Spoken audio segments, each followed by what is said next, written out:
On today's bonus episode of ScaleX Insider, it is a huge pleasure to introduce Eoin Cluskey. Eoin is the Managing Director of the Bread Nation Group, trading as Bread 41. Launched in 2018 together with serial entrepreneur Stephen McKenna, Bread 41 is an artisanal bakery headquartered in Dublin, Ireland, specialising in fermented food. Eoin's purpose is both compelling and simple: to get everyone back to eating real bread. For full disclosure, Eoin is a graduate of our ScaleX Accelerator program in 2021. Since then, the company has seen significant growth. I'm really delighted today to bring this bonus episode to our listeners. This is ScaleX Insider, scaling stories from founders who are truly scaling with purpose. I hope you enjoy. Look, I'm delighted. For full disclosure today, we are sharing our own community scaling stories, and you have intrigued me from the moment we met. It's probably 4 years ago now, just before you came into the community. So for those who aren't familiar with Bread 41 and your journey, can you share a little bit about your background and how you ended up co-founding one of the most famous bakeries in Dublin?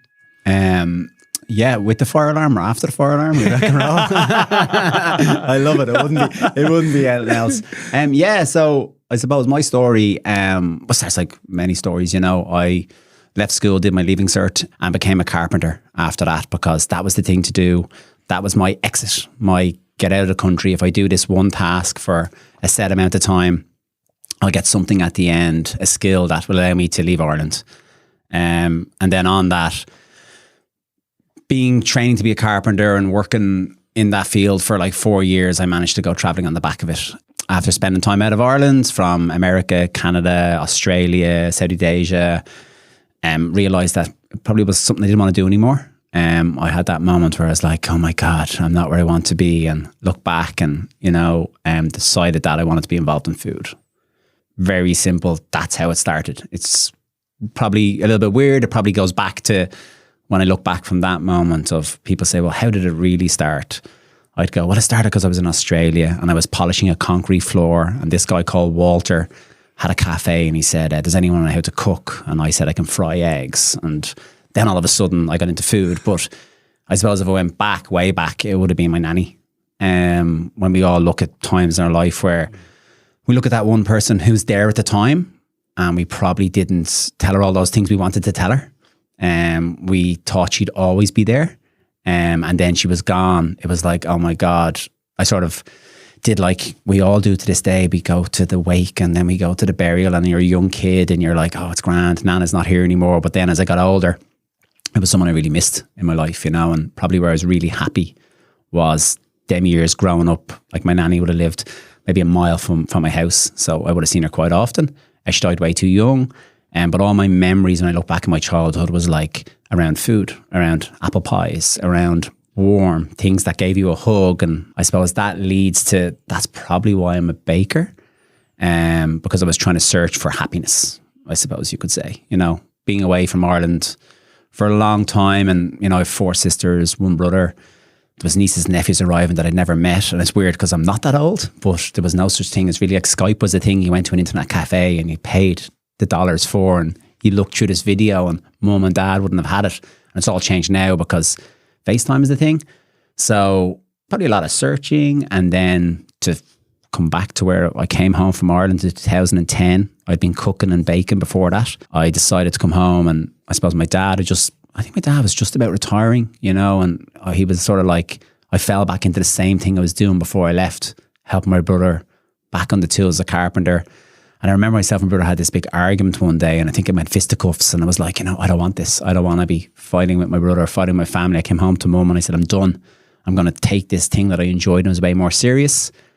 And then that went on to, Googling, teach me how to cook, or where can I cook, or again, probably searching to escape, which led me to Ballymaloe Cookery School in Cork. I remember I laughed because my then girlfriend, now wife, tells me, she laughs at me. I took my mum's car, which, because I pretended I didn't even have a car. I drove to Cork, I climbed over a fence, And this woman said, what do you do in my land? And I was like, how's it going? Do you teach people how to cook here, like proper dub? And she's like, get in the car. And I thought like, oh God, this isn't going to go well. And then we had a cup of tea and we had some scones and we had some fresh cream and some jam. And the conversation was just like, yeah, welcome. It was more, that's what it was. It was again, that warmness, the open armness that again, I probably had seen related to me getting back into food. And that was Darina, Alan. And from there, 9 months later, I moved to Cork and worked the farm, and I took like everything out of life. I didn't go down with a girlfriend. People are like, oh, because I didn't want them to distract me because I was easily distracted. So I moved to Cork and spent the next probably 12 months, maybe 9 to 12 months down there, learning, crafting, understanding, and I suppose growing as a person. From there, came back to Dublin. There was like these cars beeping and honking, and I was like, what the hell? Because when you live in Ballymaloe, for those who haven't been there, in the beautiful town of Shanagarry, it's like pin drops, no phone signal. It's just really good time, and you start to live that way that, you might be going into Cork City and you're standing down the road waiting for the bus, and Mossy, the local guy who owns the pub, pulls by, hop in, I'll drop you out. It's a really beautiful life. And then I came back to Dublin, cut my teeth in some restaurants, older, getting into an environment that wasn't really a good environment. A lot of screaming, shouting, bulliness, maybe you would say that way. But I was slightly older. So the whole concept was, don't make a mess in this dish because the chef would hit you with a hot pan. And I was like, well, he hits me with a hot pan, I'll hit him back. So it was always that still in me, that being able to stand up for myself. Looked at London, looked at everywhere, went staging here, there, everywhere, and then found a little bakery in the beautiful Delgany in Wicklow, a bakery called Forest Bakery. I was the first employee there. I helped set it up, and went in there for a couple of years, and then I suppose, do we fast forward to where Bread 41? So like the true thing of Bread 41 is I held the door open for this lady one day, and she was carrying out a couple of loaves of bread, and she said thanks, and I opened her boot and put bread in the boot, and that woman turned out to be like a friend to this day. She's still to this day like a best friend, where she always sort of says, again, it all goes back to my nanny. It was like I seen traits of her and my nanny, traits of her and my mum. She had the warmness, the open armness, the niceness. She had traits of Darina, and I was probably struggling that I was growing at a pace quicker because I was in my head. I thought I have to do this now. This has to happen now. And it was very fast moving that I wanted to open my own place. It didn't matter the cost. I didn't really care what it was. And this lady had said, well, I can help you. And I said, no, you know what? I've got myself here. I can get myself there. Should have listened to her at that time. So I quickly opened the bakery with 2 business partners. And it failed like rapid. Failed within 24 hours. I'd signed an agreement. I'd gone home to my then girlfriend, now wife, who was pregnant with her first child, and she said to me, here's 15 grand. I've saved that since I was a kid for a deposit of a home. And I said, don't worry, I'll get that money and I'll do it. And within 24 hours I lost it. I had lost, I didn't necessarily lose it. I just got into business really quickly, just signed a dotted line without reading what was on it. And the next 11 to 12 months were really difficult for me. Some of the darkest days I've ever had, because I suppose seeing my wife pregnant with our child and me just lost anything we ever had. We were living in Kildare with her mum. And then I suppose Pat, who was then still very close to me, and she was like, listen, we can help. And it was just like, she knew already I didn't want financial help. And she introduced me to her husband then, Andy, and then equally ran onto her son. It was like, meet my son. And I met this guy for like, honestly, 60 seconds. It was like, walk in, he's like, and I was like, God, this was a really weird conversation, but we just sort of got each other. And that there is like my business partner, best friend, my second brother. And he basically said to me, what's happened to you is really, really good, because you failed and you failed fast. I still didn't get it at that time. He said, we'll get out of the situation we're in and we'll do something together. And I suppose it was my saving grace. It was like coming home to Katie going, I have an out. And it wasn't just me running away. I still had to go through the process of getting out of that business. But I said, I've met this guy, and it's Pat's son. And Katie would have known that I had this massive relationship with Pat. And sort of a strange relationship, I suppose, that we were like super friendly. We were talking all the time. Every single day we'd have a cup of tea together. And and then 10 months it took me to get out of the business. I lost maybe €9,000. Still a lot of money to lose. And then Katie would say to me, like, we've got to be so careful, that this doesn't happen again. And I was like, no, there's something different. There's a lot different. And we met in Pearse Street and said, do you want to open a bakery in here? And that transpired to be Bread 41. So that's a synopsis of a little quick of a journey of where I was and where I am, and still am, still very important. That's what I do. That's brilliant. Thanks for sharing. I've known you for years and we've spent a lot of time together, but I didn't want to interrupt you because that's the first time I've heard the kind of the complete version of the story. And there's so many bits in that. There's serendipity, there's failure, there's relationships, there's pursuit of passion. When you were describing your granny baking apple tarts has just evoked a really strong memory, a really strong feeling for me being in the kitchen while my mum baked apple tarts, a wonderful baker. The thing that strikes me, you said that it failed within 24 hours. Why was that so? What characterized the failure? And then there was kind of the slow death of the business as you described it over the next 12 to 24 months. So why did you feel that it had failed within 24 hours? And then what did that slow death look like? I think I was always a person of my word, and relationship is massive for me. And I think I'd spent too long in the bakery I was in, and I'd went undervalued, underappreciated, all those emotions you feel. And it was weird for me because, as I said, I'd gone through the apprenticeship, and it was like, I'll never forget, like, honestly, days where, my wonderful wife, when my first child was an emergency C-section, and we came home to a house we were renting, barely paying the rent, and I got a text going, you have to come into work tonight. And I just actually went into work that night. It's the number one thing Katie says to this day, that, you were that blinded by the business you were in, and it just took different control, that I went into work that night. I worked the night shift and came home and left my wife 3 days out of an emergency section with a newborn baby. And I suppose I just needed to get out of the business. So the first person that came to me and said, let's do something together. You have to have this amount of money. I did it. Signed this form. I did it. And then when I got into the business, within 24 hours, it just all changed. The mannerism I was being spoke to. I was then an employee. Who did you get into business with? It was two girls. Right. It was two girls that were customers of the existing bakery, who had a shop nearby that wanted to build this little bakery.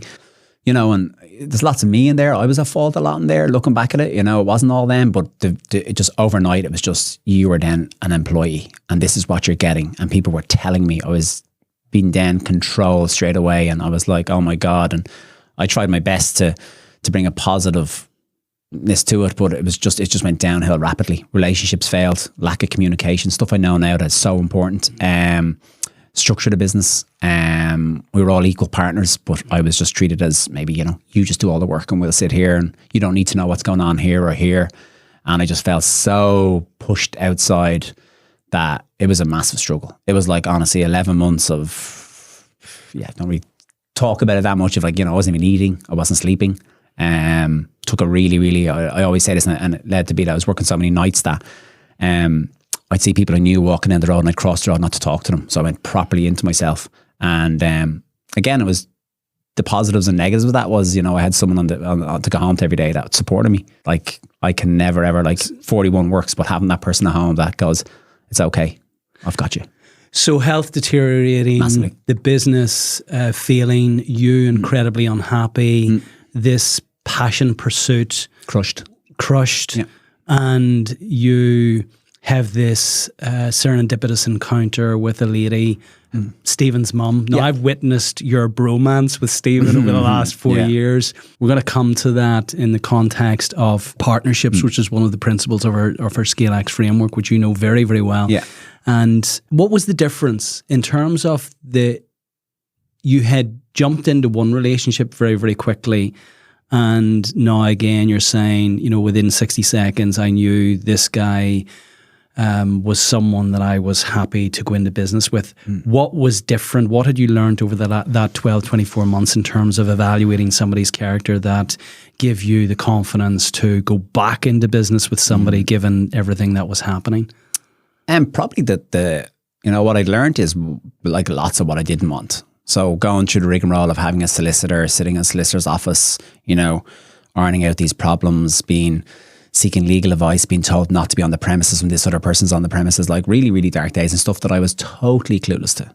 Like I was reaching out to friends who were just trainee solicitors to get advice. And then I'm you know, it was horrific. And then to meet someone who sat and listened to you, who was very warm and welcoming, who had, you know, who I knew was a good person because I knew their mum. And I had this like weird and wonderful relationship with this woman, and still do to today, that I knew they were good. And it goes back to something ridiculous, which, you know, it's the gut. I knew in my gut this was a really good person, and this person, we could definitely do something amazing. And that person to say to me, I'm here just to support your vision. And me looking at them and going, what is a vision? You know, and help you get to where you need to go, and just have my back. It's like it, yeah. And you're correct. You've met Stephen. It's an absolute bromance. I'm absolutely crazy about the guy, crazy about his family, everything. You know, his wife, his kids, and equally he is for me. So it's you know, we have an amazing relationship. Yeah, would people who know you and know of Bread 41, which is this incredible multi-million euro business, its brand is synonymous with bread and all things bread. The fact that Stephen had never any experience in this in this sector whatsoever is incredible. That he felt there was somebody in you whom he could go into business with, and you felt that there was something in him that actually would make this work. And I've witnessed your personal scaling and your business scaling over the last 4 years. Give, if you can, the listener a sense of the journey that you've been on in the last 4 years, because we've heard kind of you've arrived at this place where you're quite desolate. I've known you. I can't imagine you being withdrawn. You just infuse a room with energy. You bring this immediately. You know, when you come on to Zoom calls, when we're having our masterminds, it just immediately people light up. You're just one of life's radiators. I love being around you. Great guy. I can't imagine you being incredibly withdrawn, you know, desolate, not, you know, having lost your passion. So kind of we've got a sense of where you were before. Describe then the journey that you went on when Stephen introduced you to this northern fella. Yeah. I suppose what, yeah, like, okay, so I became a qualified carpenter, but I never got any third level education. I struggled a bit reading, writing. I've missed O'Connor's class in second class, so I would have been 4, 5, 6, whereas held back. After school, you go from 2:30 to 4:30 to learn to read and write. Struggled to read and writing right through, still to today, struggle reading and writing. But like, it's a small problem. It's no longer a big problem. Back then, it's a big problem because you think you're different. You're no different than anyone. You know, all the What were you told back then? Were you told was it diagnosed back then? No. I actually, the only time anyone ever asked me was dyslexic when I went into to do my apprenticeship for the FOSS scheme, which was at a Poppentry Industrial Estate, and there was 117 want-to-be carpenters, trainee carpenters there. And the fella stood up and he said, if anyone's dyslexic, put up their hand. And not one person in the room put their hand up. Now, forward on, 95 people in that room were probably dyslexic, but you were in fear to put your hand up because how people would look at you. And the answer, unfortunately, in my education system was stand outside the class, you're a mess, you're disruptive. And I look back at that now, I never swore, I never cursed, I never was disruptive. I just didn't know what was going on in the room. I stared outside the room more. I doodled a lot, like, you know, I wrote in the back of copies, I drew things, probably actually. Looking back, I used to draw actually stuff to do with bacon. It's really weird, and things I wanted to do. So I was definitely a starer, but just didn't get the education system, you know. And it's changed massively now. And I always laugh at the thing that I married a teacher. So it's weird. But like, I didn't have home economics in that school, so my dad took me out of school. So one day I went into school basically, and the school said, "We thought you weren't coming back," and I was like, "Well," that was me going into 5th year. And then I just was really like failing. And I remember I did a history exam. I wrote 10 A4 pages and the teacher gave me like 1%. And they didn't want me there. So I went back to my dad one day and I said, we're leaving. I've been told I'm no good. And I was told I was no good. A door was shut on me and my dad said, get in the car. And we drove down to that school. My dad demanded to see the principal, walked in with the principal, sat down there and he said, you will not put my son down. He said, my son will get whatever education he wants. And he just had to go, put me in the car. I ended up going to a school called Culinary Tech, which was a different approach. It was a 4-day week. It was 9 to 12 on a Wednesday, and then the full day was like till 2 o'clock. But it was Irish, English, maths. home economics, biology and art. And it was taught differently. And I got it. And equally went through that for 2 years. Didn't get my leaving cert results. I was actually working as a petrol attendant at the time, and the manager at the time said, ring up and get your results. And I was like, and I couldn't tell you what I got. So when Stephen tells you, let's go on this program for 1 year where there's loads of learning, maybe a little bit of reading. Yeah. So it was like Stephen basically. What was going on in your head at that stage? Well, I was always fascinated with Stephen because he knows he's like super intelligent. And I was like, and he'll tell you he's not. I'm like, I'm just learning all the time when I'm around him. And he says to me, it was like 60 seconds. It was like, there's this course going on up the north, and I did a course with this guy, and he's the smartest guy I ever know, and we should sign up to it. And that was you. And I was like, yeah, grand. That's very kind. But it was third level education. For me, it was like, that's what I got on to do. I got to do my third level education. Different learning around really positive people.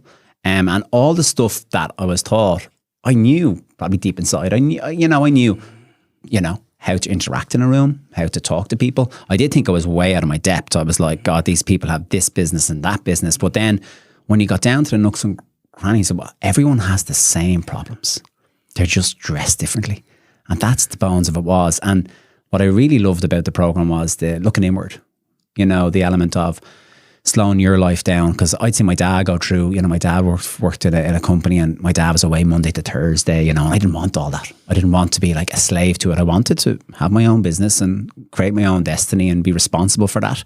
But I didn't want to do it at the detriment of my kids. I didn't want to do where I never see the kids. And my dad always said that to me. He said, you don't want the job I have. He said, came home, I can remember exactly my childhood. And without that, I wouldn't be where I am today. I don't resent him for it, but I didn't want it. I wanted to be more present at home. And the course taught me everything. I got to meet some like amazing people. I got to see parts which I'm more proud of. Actually, I got to see parts of Northern Ireland that I never seen, which is, I gave out about it all the driving, but it was, it's just beautiful, and it's opened me to a different world. Just staying on that for a little moment, because that can sound, whenever I say this about, in order to actually scale a business, it starts with actually scaling yourself. Lead self first before you lead others, before you lead an organization. And again, it can sound overly philosophical, but in order to, to scale outward, you must actually scale inward, and the business ultimately becomes an expression, a manifestation of the leader's psyche, the very first principle of scaling. And we will attest, and we witness this, that the business will never scale beyond the framework of the leader's psyche. I haven't experienced our program. We've written the program that I wish that I had the benefit of doing, 15, 20 years ago. And I'm conscious for the listener that this doesn't sound like a pitch for the program, but I want to understand the journey that you've been on in the context of your own psyche. That, what was the Eoin before versus the Eoin now, and what are some of the practical practices, rituals, routines, and some of the things that actually you've learned about yourself along the way, which has ultimately supported you as a leader within the business? I think before would have been very limit based. It would have been like, I can't do that because of this, or I can't do this because of that. I can't do accounts because I don't understand. I actually do. I'm good with numbers, but I can't do other elements. It was always like a stop. It was never really big because I'd probably traveled for a long time and I was always willing to give it a go. But there was definitely elements of, this is as far as I'll go, and that's the end of. Now, like, it's again one of those where it's the sky's the limit. And again, it's like what you want to do. And it's very important to understand that. But the ability for me to scale the business is more than just Bread 41. It's allowed me to look at inside myself, inside the team, allow others to grow, give other people, invest in other people, things that I probably never would have been able to do with the team, and develop this team and open like leader culture, things that I never knew about, to be honest with you. Businesses I'd worked in, even as a baker, it was like, this is the way you do it and that's the end of, so understanding the scaling journey, looking inward to look outward, to slow my day down, to give myself time, to learn to breathe. One of the fabulous things that we all do every day, but we all do it wrong if you don't know. And just, allow myself time out of it to work in it. And it's actually something, and again, it's because you're sitting in front of me, it's something that, you know, I don't want to be saying you're the all amazing, but you are. You know, I remember a couple of things you said to me, and one of the things were, do you want someone to go into Bread 41 and go, wow, that's a really good loaf of bread you made? Or do you want someone to walk in that door and go, that's really good bread? And the context of that was, are you empowering people to at the test of their best ability, or are you just controlling them?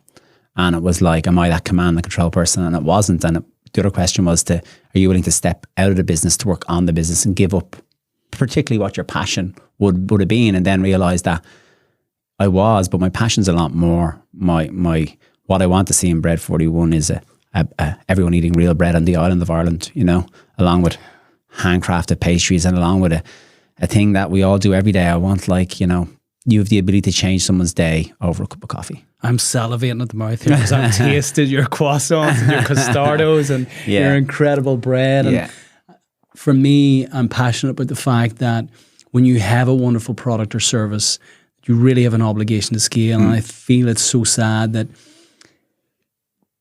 customers, potential clients of the business, can't access that because of their postcode. And they only can't access it because of their postcode, because of the actual limitations that the leaders of that business have actually put on themselves. And I think the question I posed to you was, you know, are you planning to bake all the loaves of bread? Yes. You know, are you willing to take your hands out of the dough and envision a room where these are trained bakers who are as passionate about baking and passionate about the quality standards as you are, and ultimately creating the recipe not only for the bread, but using that metaphor, the recipe to scale. And ultimately, and we see this time and time again, the creator, the wonderful creator, the igniter of the business ultimately becomes the arsonist in terms of actually setting the potential on fire and snuffing out the potential of the business because they cannot let go. And you guys have done an incredible job, and now you're educating others. You've got a wonderful initiative, which I love, you know, given the irony here of the fact that you went through the schooling system with undiagnosed dyslexia, had a kind of a love-hate relationship with learning in many respects, being told that you were a mess or that you were disruptive, and now you've got an initiative called Breaducation. So tell us about Breaducation. Yeah, so I think as the business grew, I looked, you know, what more we can do, how we can help, you know, and over the last 2 years, I've taught personally in school on site 3,500 kids how to make a loaf of bread. I'm fascinated and puzzled by the reason you can go to school at 4 and leave at 24, 26 at a third level education. And on that journey, you never ever have to learn how to feed yourself. And that's super worrying for me. We're asked to learn Irish, English, maths, Spanish, French, business. But nowhere along that is we don't give ourselves time to feed ourselves. And it's extremely worrying, especially when we look at, for the first time ever, we have mum, son, mum, daughter, dad, daughter, whatever the dynamics are growing up. Of 2 generations that don't know how to feed themselves. So it was me to look at how can I help there? You know, can I go into the classroom, get a kid who is the disruptive kid who's not disruptive, just is struggling, and say, hey, let's make bread together, and take them inside the room, but take them outside the room without leaving. You know, and that's what baking does. It gives you the ability to relax, to breathe, because you have to, as you move dough, you must breathe too. And then at the end, to eat something warm that comes up off the plate, gives you a real hug, and tells me every day everything's going to be okay. And we see this time and time and again. 2010, the bad snow. We see it in the COVID for 2 years. Everyone went back into the kitchen and everyone just wanted to shut out the outside world. But not many people knew how to do it. So after that, I said, how can I scale this course? You know, I can't do it all. I can't go around. So last year we took on the context of a Breaducation program where we could bring in the educators, take them out of the classroom, bring them to Bread 41, teach them a simple skill, just one simple skill, not 10, not 12, one.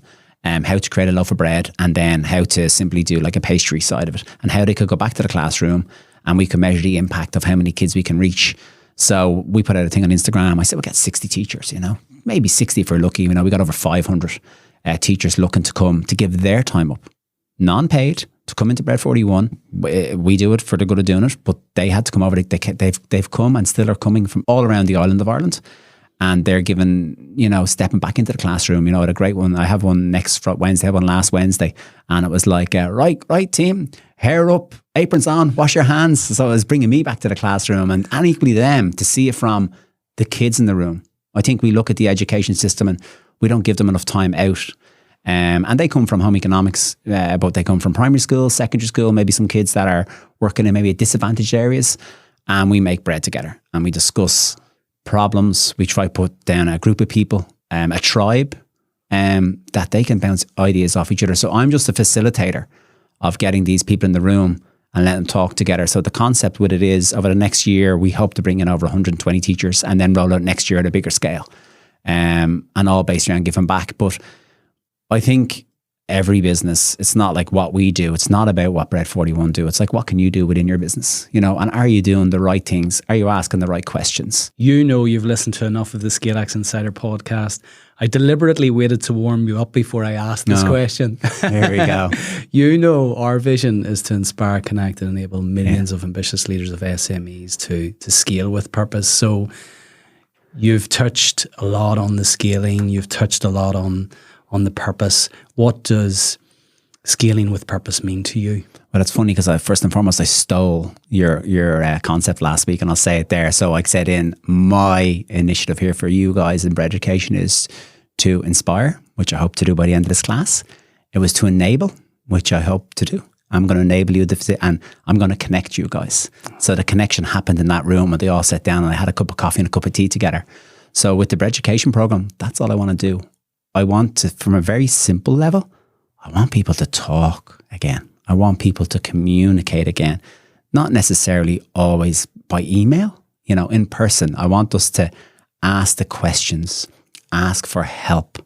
We're living in a time now, it's very easy to connect with people who maybe have the answer, like Instagram, social media. Is that we need to use these things to go, hey, I'm struggling at this, to be able to honestly put your hand up and say, hey, guess what? I can't read or write. I was afraid to do that for years. I was afraid to admit it.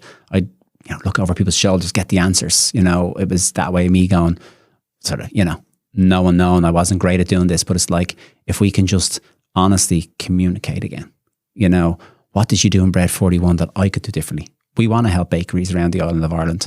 It's a wonderful trade to be in and help them grow that. And then it will lead to other things that you're doing. So on the teacher thing, it's pretty much inspire, enable, connect. Now, I did steal it and I was like, I better tell them. But them three words alone, when you say them individually, that's what we're all trying to do. Yeah. I think, everyone, right, from a footballer maybe, from someone who, sells shoes, someone who's whatever it is we're all trying to, connection's massive. I think we've lost a lot of connection since COVID. I think, we need to get in the room together and iron out ideas and iron out concepts and think together. Which is super important. But that would be what the teachers I want to do. To go into that a little bit further, because purpose and vision, the second principle of our ScaleX framework, is something of all of the people that have come through the program and that are part of our community, you really grabbed the purpose principle. And someone who wasn't familiar with United Nations 17 Sustainable Development Goals, you went on to write a book to support those companies who had a purpose aligned to the UN SDGs. When we were recently away in Poland, you shared with me that actually you were invited to contribute, invited to the Middle East to be part of a delegation visiting the Middle East to discuss the UN SDGs. You became then a B Corp, one of very few, less than 40 companies in Ireland to have this B Corp status. So we have touched on this before. We've had Charles Conn, the chair of Patagonia, on the show, Vincent Stanley, one of the early employees, and the nephew of Yvonne Chouinard, the founder of Patagonia, on the show. They're, of course, a very well-known B Corp. And you guys have embarked and successfully became accredited as a B Corp. There's this guy in the background who will also inspire, enable, and connect, but he'll also challenge. So with the UN SDGs, because honestly, I know them because of the scaling. Nothing else. With simple scaling.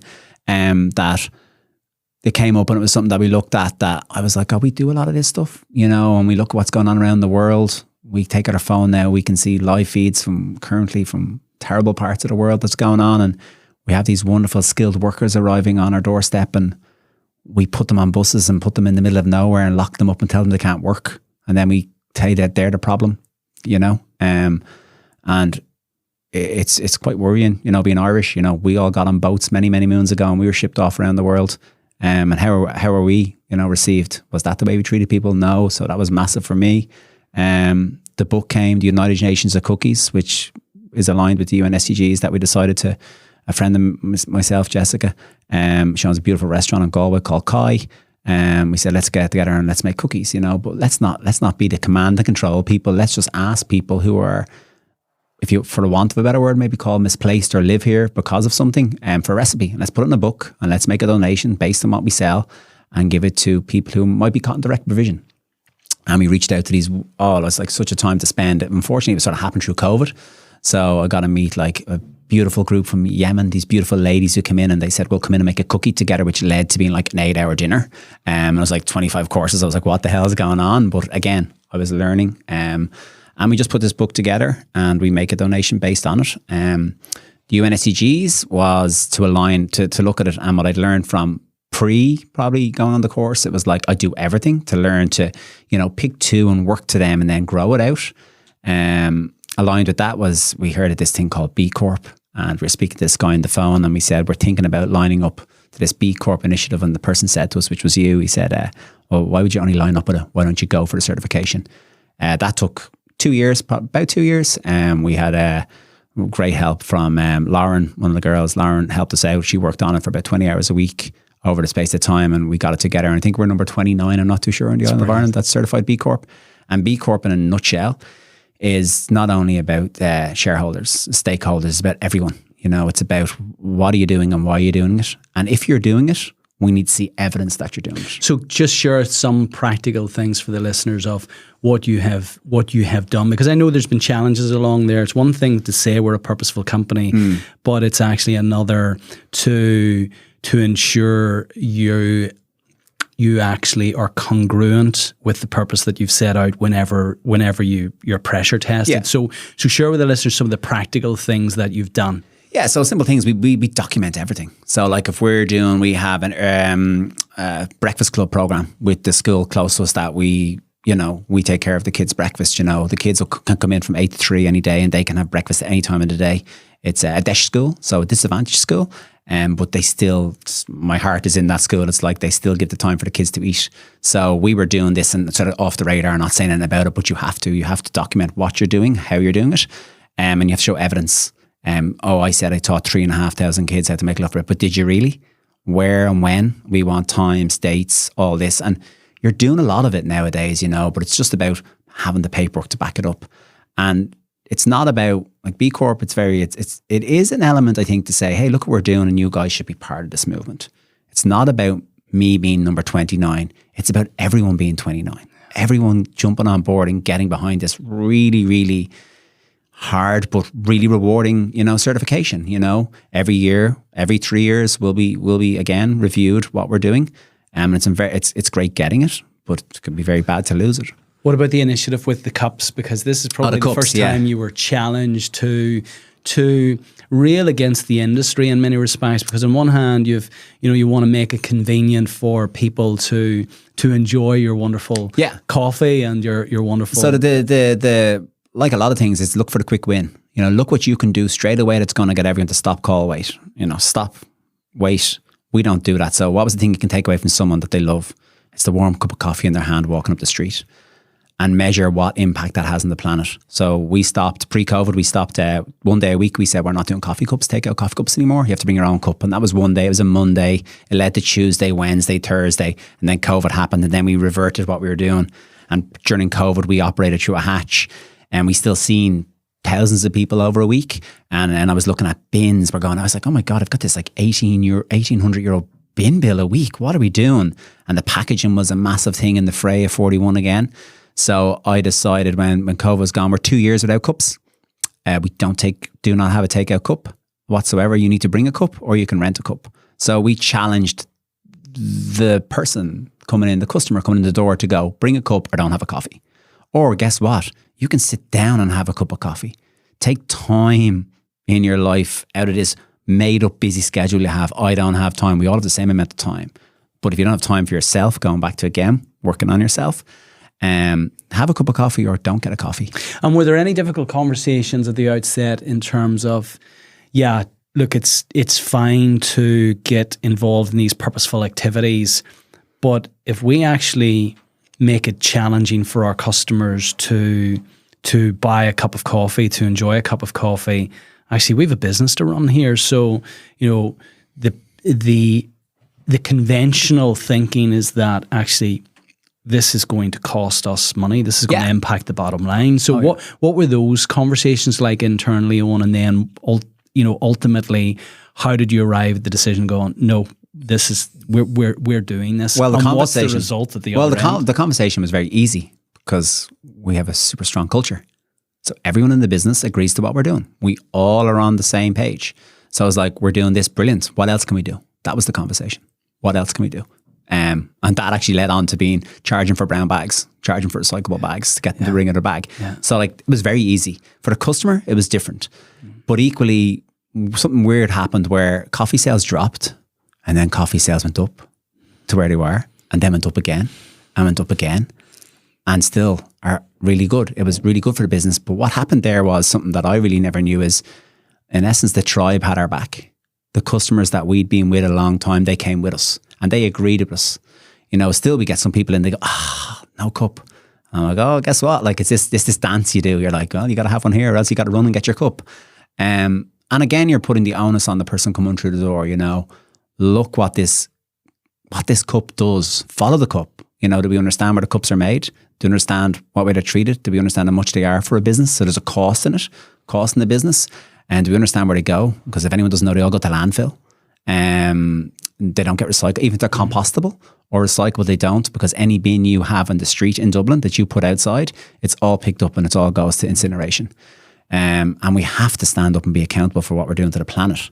Within 35,000 cups, we stopped going to landfill.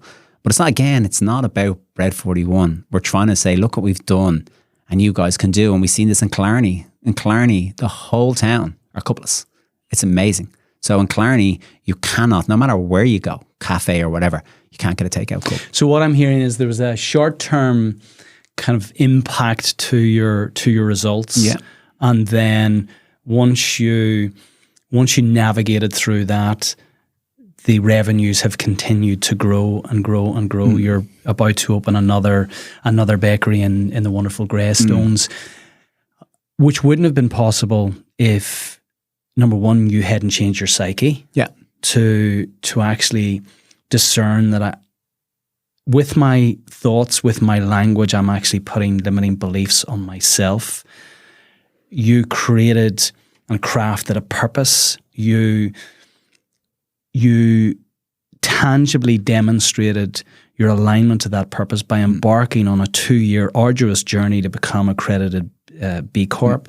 You laid out a wonderful vision to inspire the people around you. So you've spoken about your people and your tribe, and tribe is language that we use. And I like that. I know it can be overused, but I like that sense of that, we're all tribal mammals, we're all tribal beings. And in fact, Matt and I were chatting about Seth Godin earlier, and he wrote a wonderful book called Tribes. And ultimately, people want to be inspired, people want connection, people want to be enabled. And you've done that incredibly well by actually getting comfortable with being uncomfortable and literally getting your hands out of the dough and empowering others to put their hands in the dough and bake the bread with you, as opposed to you having to do all of that. And that, in many respects, has now enabled the scaling.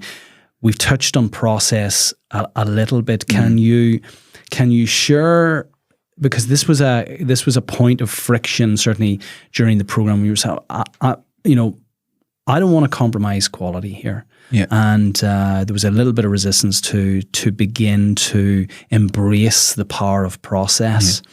And what I always say, I quote Michael E. Gerber all of the time in this, you know, if you have a business and that business is dependent on you, well, really, you don't have a business. What you have is a job. That's the worst job in the world because you're working for a lunatic. Yeah. So and just let that kind of sit for a moment. But that's what was happening here.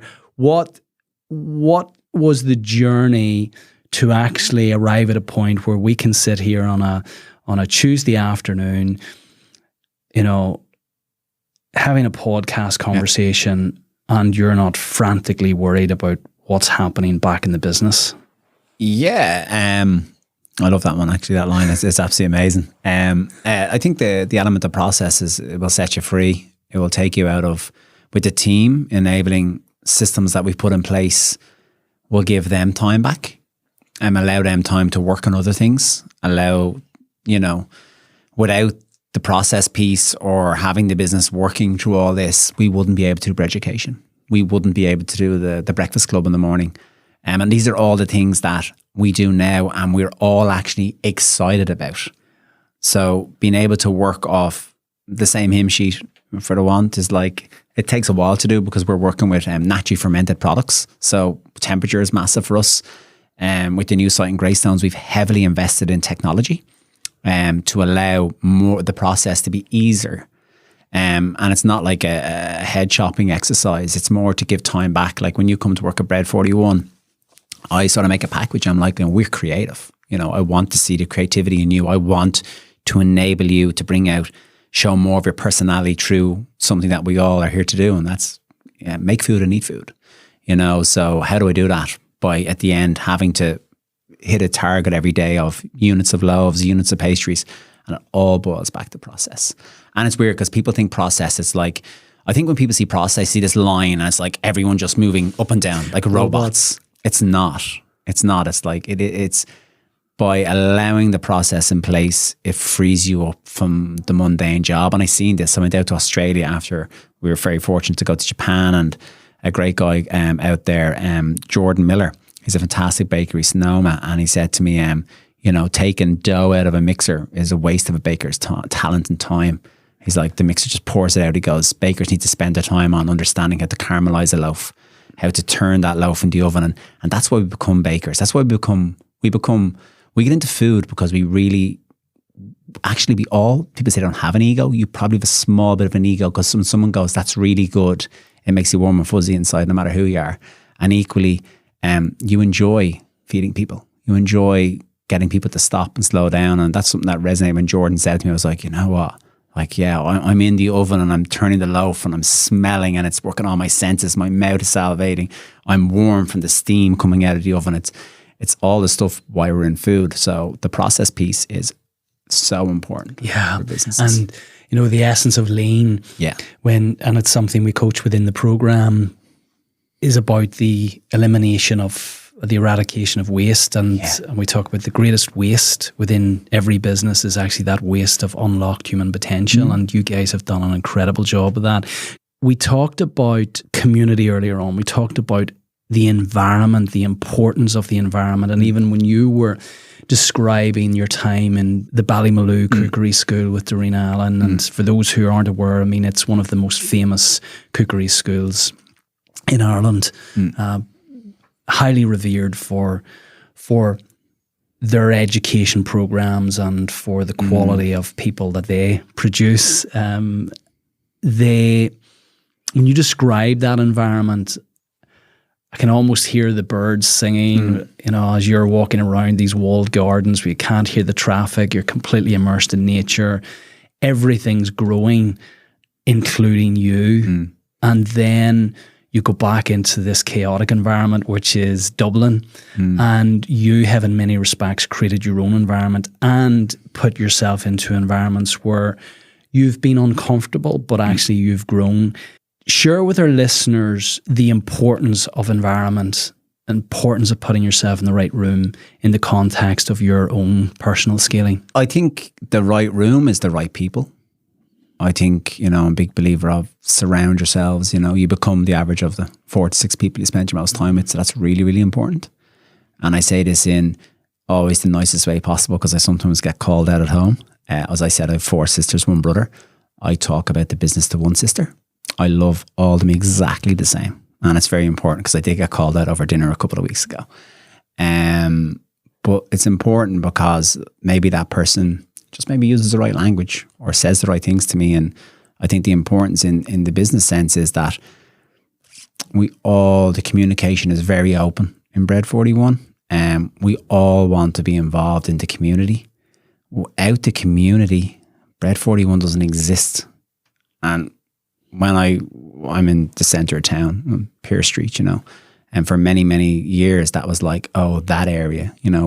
We hear an area and automatically we make an assumption about the people who live there or what they do, And to me, it was like my dad's first business was on Sheriff Street. And we were always bringing up, my nanny was from Sallynoggin, it was a council area, but it was just people are people to me, And when I got into the city, it was important to embrace that community, and it was received with open arms. And different things we do to help out there. We listen to people, we help them with their needs if we can, as a business, a conscious business that knows we're operating in your town, So what works for you, what doesn't work for you, And you guys, yourself and Stephen, are now graduates of the ScaleX Accelerator program. You're flying the flag in the ScaleX Club, the kind of pioneering members. How important is it to be part of a scaling club? Oh, so like scaling to me is the Ballymaloe. So I went to Ballymaloe and I had this wonderful experience, and someone stopped and they educated me and helped me, and I was very, very fortunate to go there. At the time, I think I had maybe 2 or 3 grand myself. My dad just had retired and he'd given me money to go there. So I never took it for granted. And equally then, when the scaling was that, I love the continuous learning, because I think it's very, very important that as you grow, you grow within a set of, alignment. You keep with those people that you met, because they're all absolutely amazing people and it's an amazing community.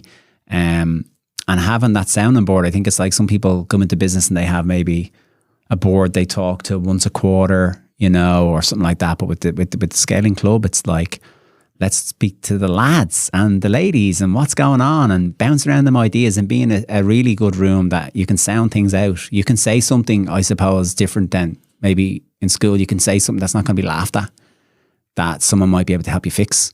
You can share maybe some problems you're having that someone might know the answer. And it's just a network of really, really good people, and very fortunate to be.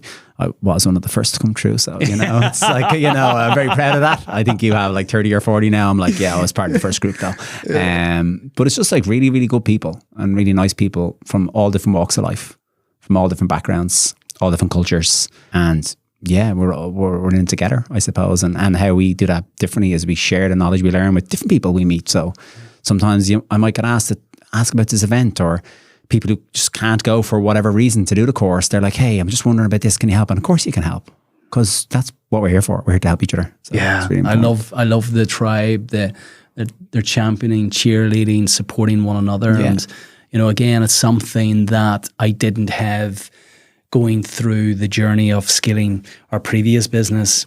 Have that peer group. I always say to people now, if you want to become a good runner, go and join a running club. Yeah. If you want to become a good cyclist, go and join a cycling club. Yeah. If you want to become a good swimmer, go and join a swimming club. Why would it be any different? If you want to scale your business, go and join a scaling club. Yeah. And I'm saying that for people listening throughout the world, wherever you're listening, go and get into a group where there are people who resonate with your challenges, resonate with your situation, who hold and harbour similar ambition levels. I think it preserves the sanctity of your relationship at home, where you're not going and using kind of your partner as a receptacle for all the challenges that you have. When you're sharing these within a like-minded community, all of a sudden the brevity of those challenges becomes an awful lot less, because somebody invariably will say, we had that same issue 18 months ago and we spoke to this person, there's their number. I think it's that thing, it's like, a problem shared is a problem halved, and I think it goes back through like, as you grow up, it's like, it all goes back to communication, asking questions, not necessarily the right questions, because sometimes when you ask that question, it will lead you to the right question. And definitely I have that element of it, you know. And equally, as you shared with me before, it's like you haven't gone on the course, and I said to you that to be a trained teacher in Ballymaloe, you have to go on and do the course, no matter who you are. So I was glad to hear that you've done some of the things that we did. I've done everything that you guys have done, but I've never experienced it as it's been delivered to you guys in terms of the integrated format. So I think it's fitting that before we come into the formal close that we touch on, Stephen, again. Partnerships is the ninth principle of our ScaleX framework. We've touched on quite a number of the principles today. Partnerships is something that people can get very wrong, but I've witnessed you guys, and you're kind of a yin and yang force, and it's incredible to watch it. You're both championing and cheerleading one another in service of the business, and you both have identified your own unique ability, and you know no one's trying to climb into the other person's trousers. You know, you both understand each other, and importantly understand yourselves, understand what you're strong at, what you're not so strong at, and complement each other incredibly well. Can you share with the listeners what you feel are some of the components of a really strong partnership? It's very difficult, I think, to get a partnership right.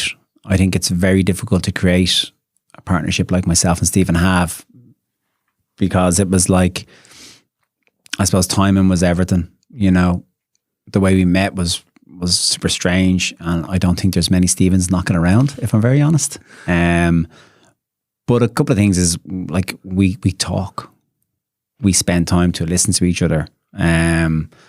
We don't drown each other. Equally, Stephen works on the business maybe remotely. He comes down every week, so we're not living in each other's pockets 24/7, even though happily would. I think elements for me, it's like he knows my weaknesses, and he never, and I know he does, because sometimes I send emails, I'm like, Janie Mac, I don't think any of that spelling's right. But he never like shines a light in it. You know, he never like, oh, you can't do this. So he's always helping me grow.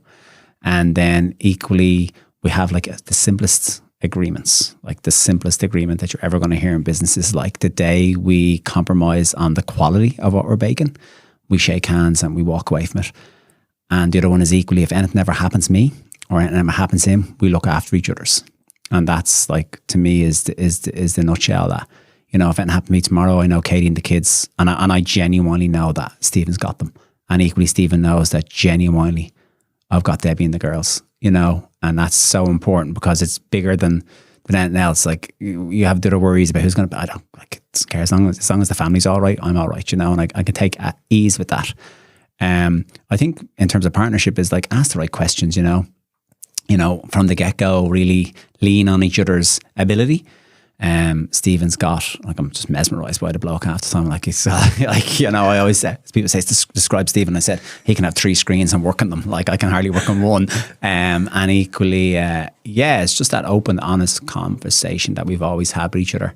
And we do a lot together. We do more together, but I think, you know, the better halves will have us out living together if we don't spend more time with them. We're always wondering how we can get to spend more time together. But I think in partnerships, and they're so important, I think what people get is that I can genuinely say Bread 41 would have existed in some context without Stephen. But would it be the Bread 41 it is today? Absolutely not.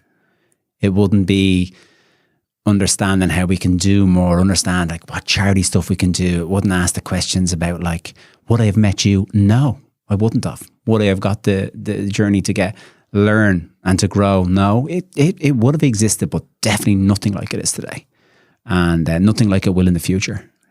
So together we do it, and with the tribe or the people. Well, look, I'm so delighted that you both met each other, because I've had the opportunity to actually spend the last 4 years with both of you. Yeah. We've enjoyed some incredible times. Whether you like it or not, we're not going anywhere. That's what we say. You signed up now, undisclosed. I love it.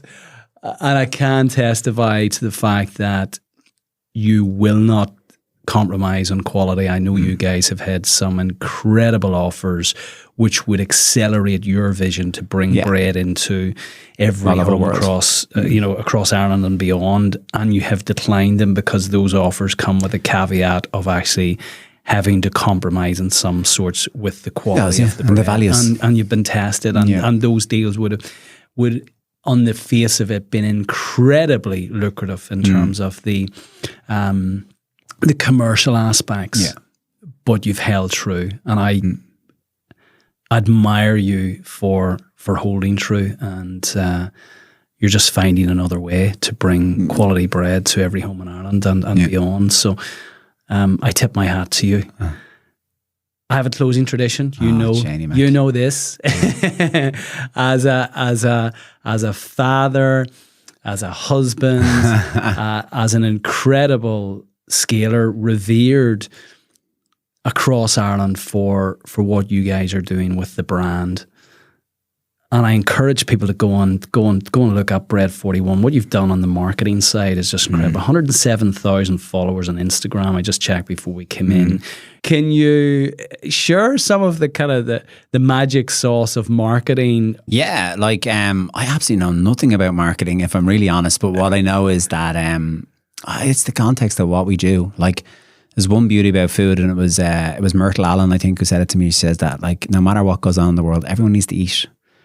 And it was that, let's show them the warmthness. And that's what I think food, doesn't matter if it's a pastry, a croissant, or what it is just showing them what we have. And it's the senses. And it's weird because it's through a phone. So the marketing piece is like, you crack a loaf open, but you hear the loaf cracking. It's hot, it's warm. I'm very, very conscious on it now more than ever. What got us to here through marketing won't get us to where we need to go. So we do need to look at, the wider audience.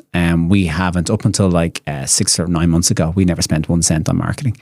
I think we did the maths one day between papers and stuff like that. We had massive budgets put in. But show the people what you're doing. Bring them inside. Don't hide anything, Equally, sometimes, like, people think sometimes, so I actually don't like being on social media, and I'm getting more hassle, to be honest. So I'm trying to work on that, and that's something that I probably, pulled back from in the last couple of years. But no, show people what you're doing and be proud of what you're doing, because you should be. Yeah, I love that. Show them what they're doing and bring them into your world. And what you do, you're a wonderful face for Bread 41 and keep doing what you're doing. So moving to our final question. Can you share with our listeners 3 timeless takeaways, given the incredible experience that you've had in life, in business to date? What 3 things would you leave with Sadie, your daughter, if you could only leave 3 things with her? Oh, that's like, didn't know that one was coming. If you can listen, you can learn. Trust the gut. It's got to be a massive one. And Janie Mac, you got me to Sadie one now. You can't do that. That's my little girl. You're amazing. I suppose, no matter what, people say everyone is amazing. Everyone's capable of doing whatever you want to do. And that's more than 3, because that's me. I'll do that video one day, where, I don't take no for an answer. There's no such thing as no, or can't do. There's no's in that. Don't ever get the Sadie card with me. I know I triggered you there. You've made me very, very hungry. So we're going to wrap this up. Given your wonderful description of breaking that bread, we're going to have something nice to eat after this. If people want to find out more about you, Eoin, and Bread 41 and your story and the work that you're up to, where best to reach you? Check out Bread 41, Instagram. Socials, website. Ask the questions, you won't get the answer. But yeah, definitely. And before we go, it's very important, and genuinely, I've spent many a day with you and the team, and I've stared into your eyes for 15 minutes at a retreat one day, and I'd say thank you. And it's very important. Like, gratitude is massive for me, but I don't say thank you and the team, because what you didn't tip on was we wouldn't be where we are today without having the opportunity to slow my life down and go on the program. And time taken out where you've seen, maybe not weaknesses I had, but different traits I had, which, how are you finding that book? Are you there? How more can we help you? Like, taking the time of your day to individually go around and say, without saying it, knowing that Owen is struggling or what he mightn't understand this, but we'll give it in different context, like audible, one thing, massive. So thank you very much. And thanks to the team, and thanks 15, 16. Thank you, Claire. and everyone else. And I'm looking forward to what's ahead. Oh, amazing. Yeah, look, I like you, I have an incredible business partner in Claire, just an amazing lady. She's everything that I'm not, in a really, really good way. Yeah. She's just this incredible human. We're very, very fortunate people to have met these incredible people, and to build a tribe of people like that. So, and the team, it's a wonderful journey that we're both on. I'm glad that you're on it with me. Yeah, and glad to be able to share some of the experience that Claire and I have enjoyed in the last 20 years, and kind of signpost you away from some of the challenges and away from the mucky potholed laneway onto the motorway at times. Just opportunities. So look, what's next for you then? Next for me is Greystones. We're looking at, it will grow the business exponentially this year. We're looking at site number 3 at the moment currently. I hope, fingers crossed, we sign over the next week, and then we'll grow the business 3 to 5 bakeries in Dublin, and then we'll look at Cork, Galway, Belfast, and we will just deliver our vision. If you don't know the vision, you can read it on the website. Brilliant. Well, look, I wish you every success with that. I'm looking forward to actually supporting you in some small way along the way, and we cannot wait until Bread 41s come up north so we can access those incredible croissants and wonderful costardos. Thanks for having me. My friend, thank you so much. Appreciate you.